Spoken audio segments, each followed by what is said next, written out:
Country Club. And today we're going to have a very interesting excursion in an actual factory where tubes are produced. So you probably know what aluminum tubes are, but and actually you probably know what goes in them. So very often you have some creams, maybe toothpaste, maybe some other like ointments very often go in there. Nowadays you have plastic tubes and aluminum tubes, and many different facilities actually produce both. But today we're going to look at how the aluminum tubes are produced. It's a very interesting process. I hope you enjoy it. And come on, let's go.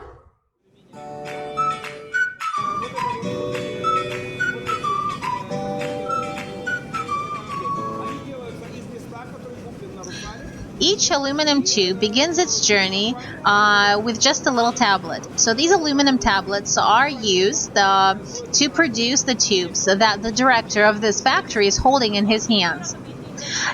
They are actually made with a special machine which uses heat and pressure to create a tube out of the tablet.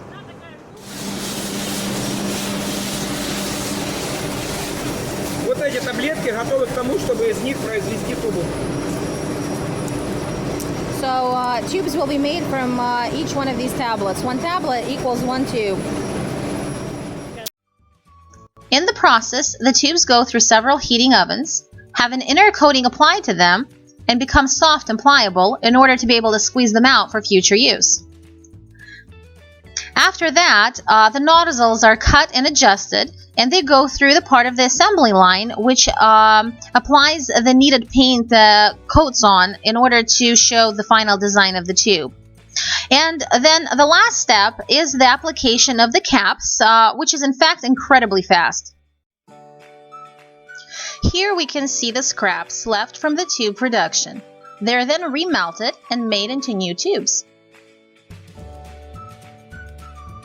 These tubes have also been damaged, and therefore they're also going to be remelted and made into new tubes. Tubes which are produced correctly will keep the creams and lotions nice and fresh and without any type of bacteria in them for a long time. So, thank you for your attention, and I hope you were satisfied our little excursion. And I wish to invite you at our new factory in Dnipro. This is how the tubes finally end up in a store like this, on the shelves, waiting for customers to buy them.